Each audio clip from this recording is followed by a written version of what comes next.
2020 was regarded by many as a year of great changes and challenges. In China, the leadership and the people have won wars of taming the COVID-19 epidemic, revitalizing the economy, and ending absolute poverty in the country. For those foreigners who worked and lived in China in 2020, they went through all these together with their Chinese peers. What do they have to say? Hello and welcome to GLOBALink, brought to you by Xinhua Global Service. I'm Zhang Zhao in Beijing. COVID-19 is a common enemy for humanity. China was among the first to contain the virus, to carry out international cooperation against COVID-19, to reopen the economy safely, and to restore economic growth. Earlier in December, I talked to Nepali ambassador to China, Mahendra Bahadur Pandey, and asked him to comment on China's work in epidemic control and its efforts in international cooperation and coordination on fighting the coronavirus.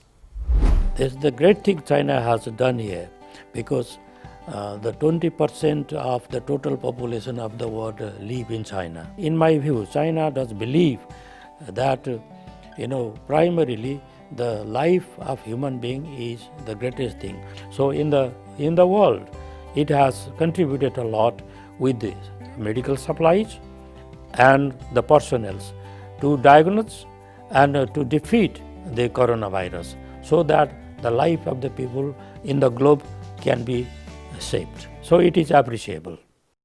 China was among the first few countries to start developing a COVID-19 vaccine. It has made the solemn and consistent commitment that once developed and deployed, its vaccines will be made global public goods, accessible and affordable to the world, developing countries in particular. Recently, the United Arab Emirates and Bahrain approved the registration of a COVID-19 vaccine developed by Sinopharm. My colleague Huang Aiping earlier went to a production line of Sinopharm in Beijing.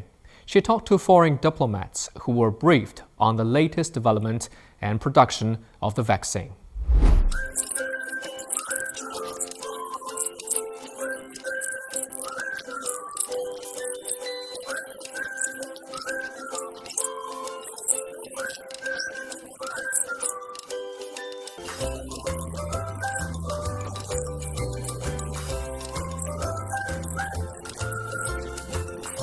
I think in fighting COVID-19, vaccine is the only answer, if that is available here.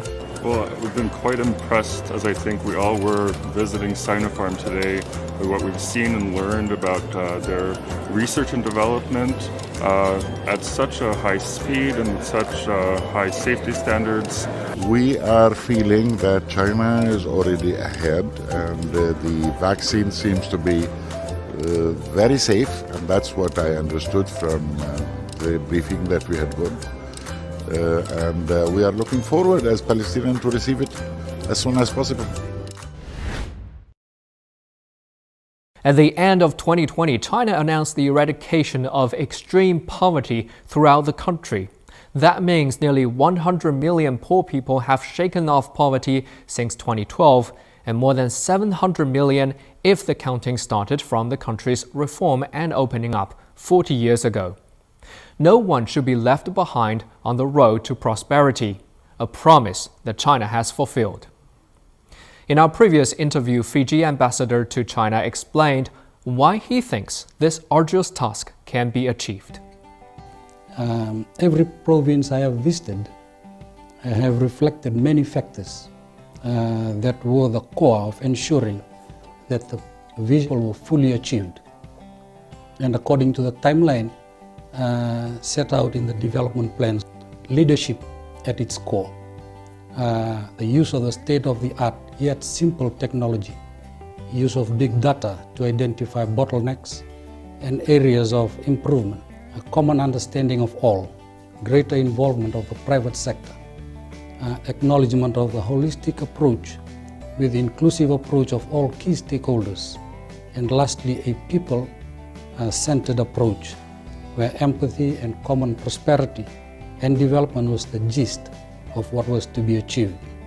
What impressed me the most is the able leadership, commitment and effort that was made right from the highest echelon of the Communist Party of China and the People's Republic of China's government, right down to the lowest town or villages level leaders.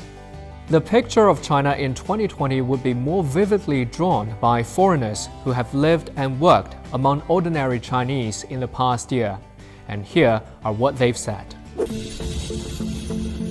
Hi, my name is Paolo Vincenzo Genovese. My Chinese name is Luo Jiwei. I am Italian. I'm in China for 16 years. Here is my working place, the School of Architecture of Beijing University. My name is Diane Berthelot, and I come from the United States. I have been a teacher here in Wuhan for just over 9 years.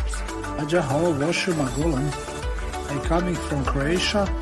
Since 2015, I came to Suri for the first time. In 2017, I opened the first boxing gym. My name is Melissa Smith. I am from the United States, but I've lived here in Xia for 18 years. I'm Matt. I'm from the UK, and I'm the president of Ms. International English in Yichuan. I didn't do without a single thing during the entire pandemic. I wasn't worried. I think the way China handled it was to be commended. I've been able to keep in contact with the family at home, and fortunately the family here at Hannes have kept me well entertained and in good spirits throughout. There are 6,000 free masks to people, and also telling them how to wear masks properly. The Chinese government's doing a super job. They're sending us advice every day, sometimes twice a day. I get it on my phone that says, these are numbers. If you start feeling this problem, go do this and that. Even foreigners, that's why now it's every year is more and more foreigners come to here to work here, to get the experience. When we come to this place, was the first market I visited. And Santa Market was different. A long time ago, I also thinking how to open the market with a new style from organic food. Many people, they care about this. They listen, they care. They want to buy organic food. Since 2019, I opened a bigger boxing gym, and I bring 2 boxing Croatian professional coaches to join me. We are not doing not doing so bad. Actually, we are quite satisfied, and mainly because the Chinese domestic market has increased the consumption. Some local experts invite me time to time to explore a village in the countryside, and I did the design according with a very simple strategy. I donate my time to do projects which can help local people to have a better life. Over the last 10 or so years, as I have visited different schools in the mountainous areas of Xia, I've also seen a lot of changes. I wanted to do my part as a citizen of Hainan and Haikou. I'm not a visitor. I live here. This is my home. So I wanted to do something for my hometown. Stay with GlobalLink as we gather important voices from around the world. Until then, goodbye.